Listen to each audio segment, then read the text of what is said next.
Fizu mabu hongduna sana konunggi tangbalda nangbu thangatpa ngamdrabasu thamoi aigi konungda fambalgi mapu oibini nangni amoi leimarenbi wakhal magi chanabi nangdi aigi sizani thawaigi leirang lilini nangdi aigi lilini. Hello guys, welcome to my mini vlog. Nasi ini मैं अगर तुम तब उधर लाली video से जाते कर सुनते कोई Alight motion दा मतलब करना वीडियो से मैंने आया बता दो स्टेप बाय स्टेप तक पर की वीडियो ने बा तो हम बताए कोई फोटो AI फोटो हाना से मजे वीडियो से पता जाना बको AI फोटो हाना से मजे जिमिनाई तो लाग पिरो कोई जिमिनाई तो लाग पिरो से जिमिनाई से ऐप से प्ले स्टोर फॉर्म फंग बने डाउनलोड तो सुन पिरो तो जिमिनाई तो लाग पिरो जो प्लस आइकॉन कॉर्नर ले से नंबर पिरो तो कोई सेमनिंग लिबा फोटो दो अदु खनबिरो आइगिदि सी ओने कलगे को सी खनबिरो दुगा आइना कमेंट दा पिन दा थमिबा प्रो मजे अजि कॉपी तौबिरो कॉपी तौरगा जा पेस्ट तौसनबिरो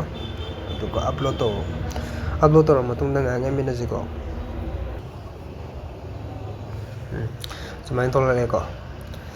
सुमाइन तौलप जे को सी जे मका सेव तौसनबिरो सेव तौर मतुंग दा बैक हनबिरो बैक हलाम मतुंग दे कोई Alight motion दा दाइग लाजे देखो Alight motion चंगबिरो Alight motion चंगबिरो मतुंग दा कोई प्लस आइकॉन से नंबिरो प्लस आइकॉन से नंबिरो मतुंग दा कोई 4.5 फ्रेम से 4.5 से लोवर से अदुगा बैकग्राउंड से ना कोई ब्लैक अदुम लोजी को क्रिएट प्रोजेक्शन नंबिरो अदुई मतुंग दा मोका कोई अहम बदा ऑडियो हना अपलोड तौजेबा ऑडियो जे करम बने इसा इसा या पाम बदो तो साना का तौबदो दुम खनबियो इसा इसा पाम बदो हापियो आइगिदि ऑडियो जे सी होना तौरगे को सी तौरगे सी Fizu mabu hongduna sana konunggi tangbalda nangbu thangatpa ngamdrabasu सी वीडियो ने को वीडियो जो ऑडियो लन लबजी नकंदा लेफ्ट साइड की नकंदा लेबा आई कंटेक्ट जे नमजन बिरो तुम तो ऑडियो ऑन करने को तुम सा Fizu mabu hongduna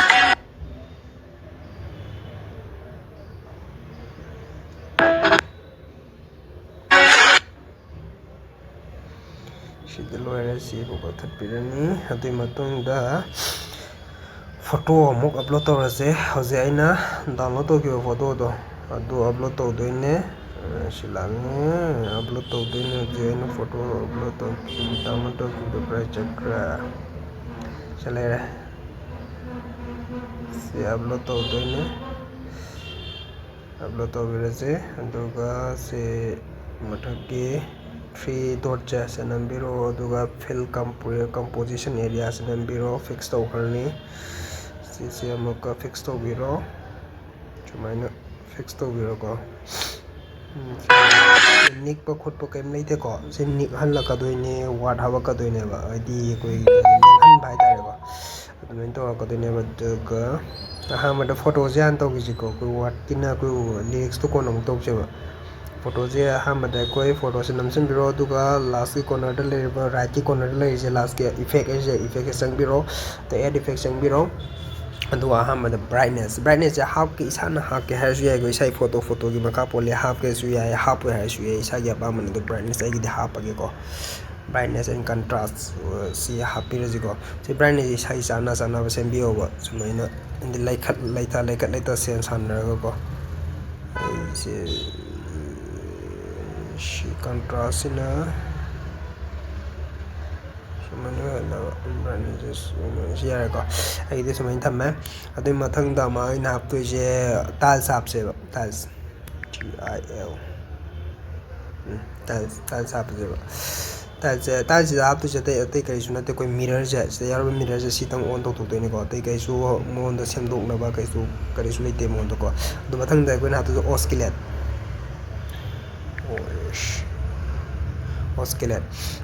ना कोई तो जे अमुका एंगल जे मागी angle J 90 degree थंबियो angle J 90 degree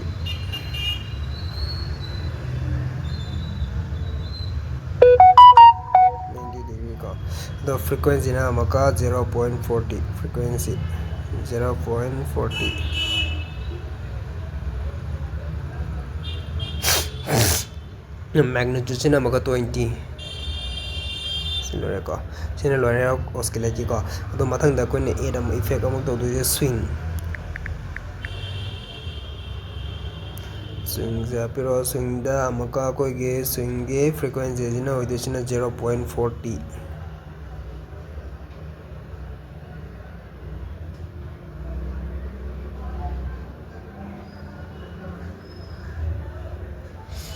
angle 1 je ahambada -1 thambiro -1.5 degree thambio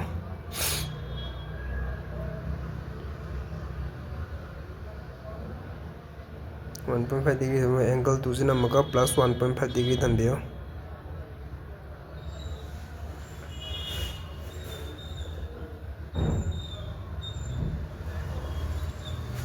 next last ke koi ha ko do boy effect last hai tare ko fractal wrap se apiro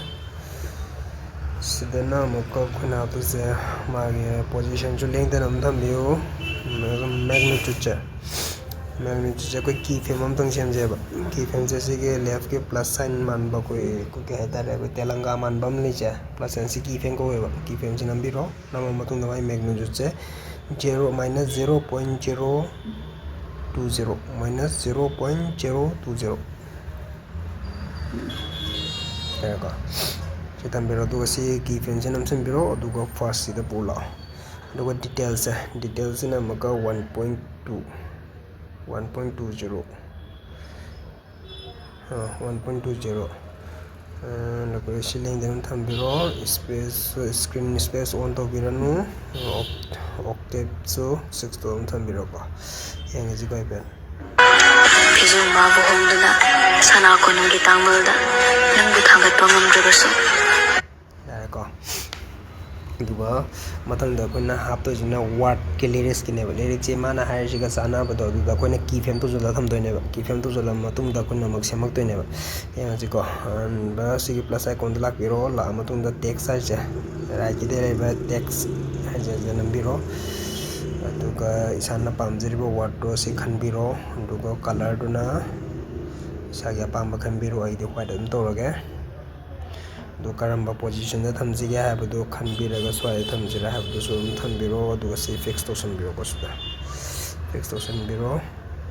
ade matung da mai watch da ra je ba pijo na ji de hobi ko ju se ki fam to so lower date na pijo ma bo hongduna sana ko nu ma ji no swai de ho ma le ko sana ko nung gitangmalda nangbu thangat pangamdrabasu haru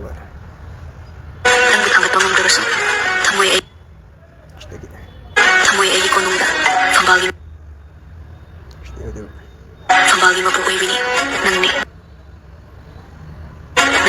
thamoy ilay marimbi wakal magi chanabi nangdi seasoni thawai gile rang lili nangdi gile lili salore ko magi si sembolore ki frame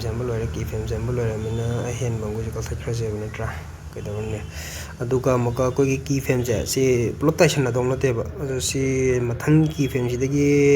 koi ga da point ohum han do ga si kalthat biro kothala ga si maka sumaina to biro ka sumain chen biro point ohum na traga mari sumaina dum ka da khena laga ka piyo mira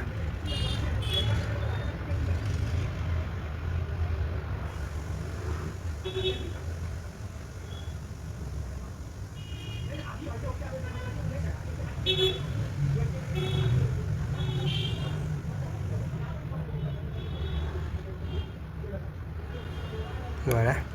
Kapula matagunda khoi wat I doine ba wat che sai pamba language te bi gi de khoi maintain me to dum ige ko sai pamba me to dum bi duga ai gi mobile de maintain me language yaw de na hai ba kangu de dum message ta bi ro ai tak sa ge ha pa ya ba ne dum option bio do ai edit text sang bi ro sang matung da khoi gi magi wat da ra je ba pizu ma bo hongduna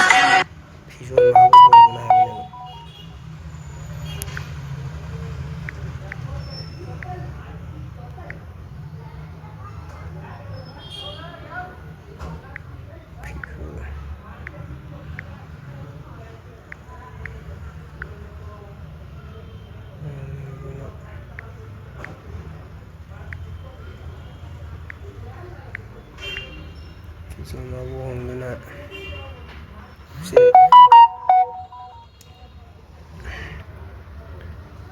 kitang intoro udrako after intoro pawan yarni ko si mapadu thambiro aduga mathangda maga kari haibdu taase sana kungi tangulda sana kungi tangulda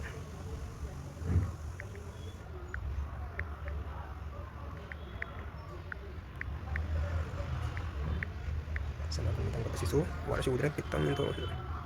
nani to ko matang kaya nang tangam drabusu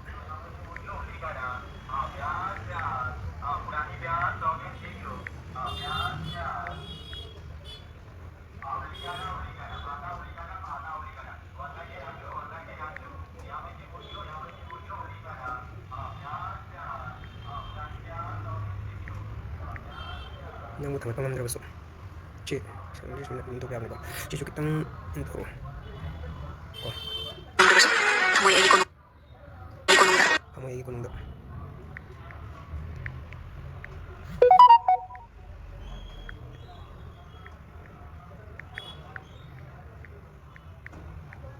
Tamoy konunda ci su kitang intoro tambagi mapuwi tambagi mapuwi din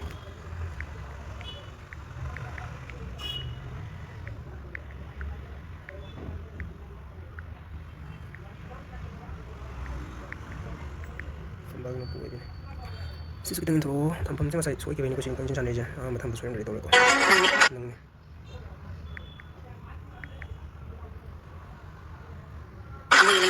tamoy le marimbi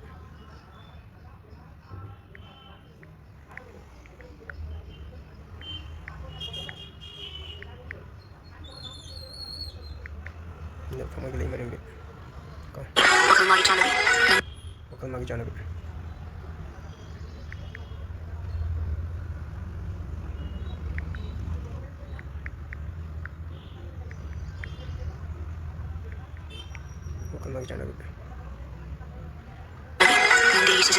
nang de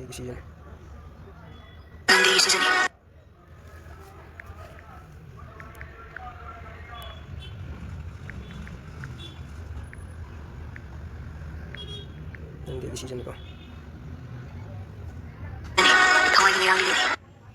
thawai gi lerang li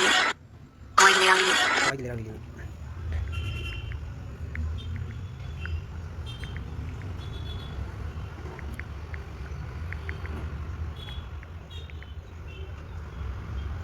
lerang li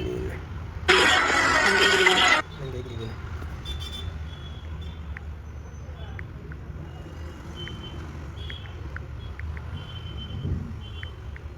Lore ko sida lore what happens lore je ha ko to ba bu what effect ta ngai re what effect jina kamai na ha ko de ge ha bu do mai ja ke ham bada koi what janam jin biro do effect sanction biro du ka text transport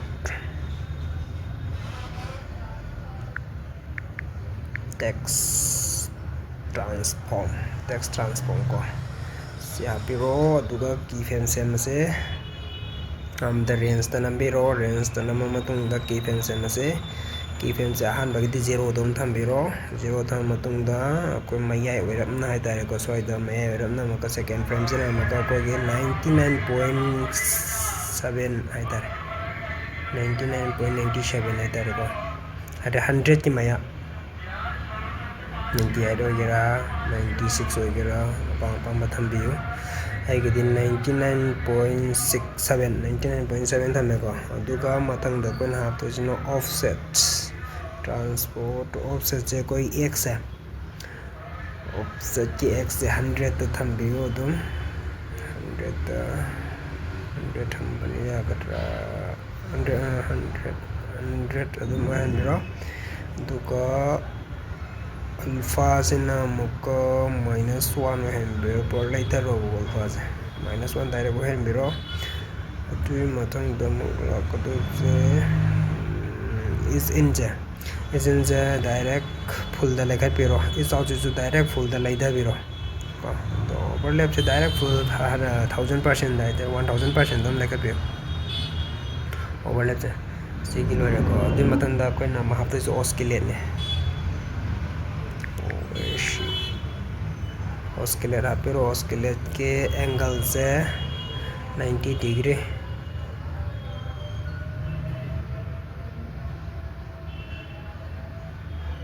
handle 90 degree frequency na muka 0.16 वगैरह 7 वगैरह शायद palm बखरा खल्ला के same दो थम भी होएगी दी 1.6 थम में दुका magnitude 25,000 लिंगन लेहन बिरो मतंग द कोन हाफ तो fit in out FIT fit in out का से fit in out is in the 0 direct थम बिरो और out चेन 0.50 दन थम बिरो को दुका next कोन ना last द हाफ तो मुका fractal wrap is the fractal wrap से ना मुका कोई अहम x पोजीशन से कहीं ने कोई x है पोजीशन ये x है कोई की फ्रेम लोग से हम बाकी से डायरेक्ट 0 होता मिरो 0 था मगर कोई डायरेक्ट सोने पूरी लाभ पिरो दुका लास्ट की x से 1500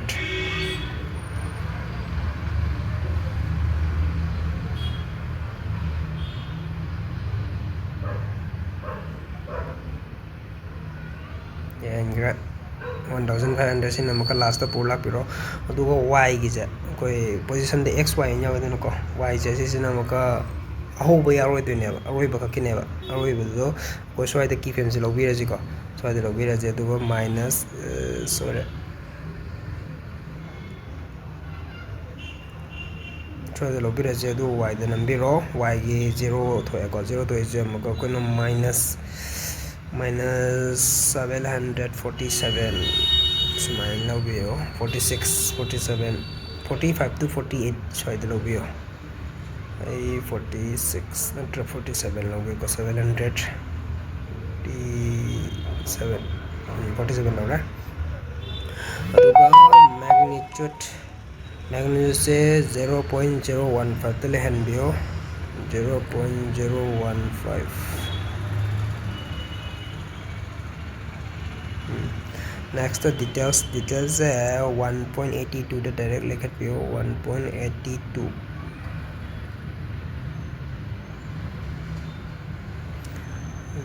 कोई तुम यार है तो ये screen space से 1 तो view को screen space से 1 तो view तो बती ये optic से full like at view optic से full like at view तो बती यार ने को fitting si ato atai jida moka si effect sum hapna be mathu da de ba id copy to biro si copy to bujina sumena to biro effect si watch nambiro effect sang biro duga left side ki corner da 3 dot hum yaw ri se nambiro duga copy all effect aje se copy to biro duga next ki watch sang biro duga samana na paste yaw mane ba mu sa gi sang phun sang ga sumena dum copy paste to biro amu effect amu hapra de sum se no mathu da de ba copy paste तो mana da boy ka budi hape ko to mana bani na ka su da ma halu na ta deba copy paste to na piro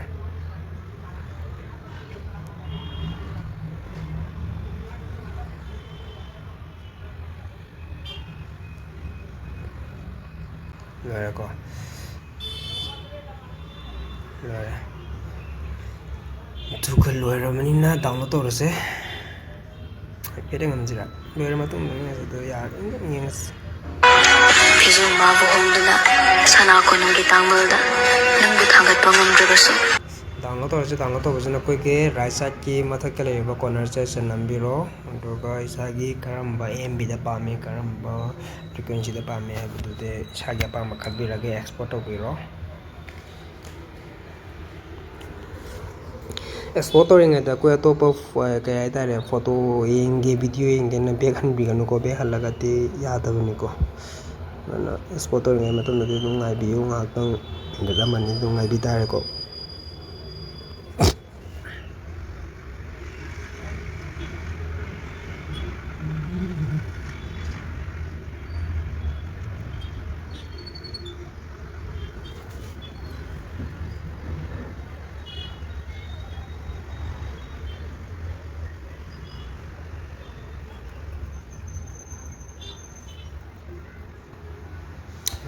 yang si ko effect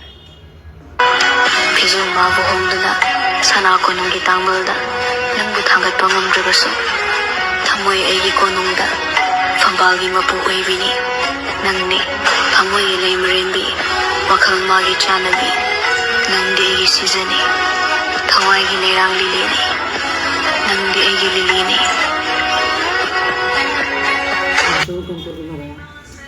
ko si set to sembiro set to matung da tum video de ro mane ase ki guys video se sang yam su sang re sa lo shal lage ko video se me am da kana yana khama da ga de like share am subscribe to sembiro mo min ga share to sembiro video matang khan le view khara yam wale view ka ka de yam min ga share to sokiro to video se kana khala ga de loi following video se am kana kana kale illumination mission video se am pamba kangu de yam kana kana kale loi following guys nasi video shal like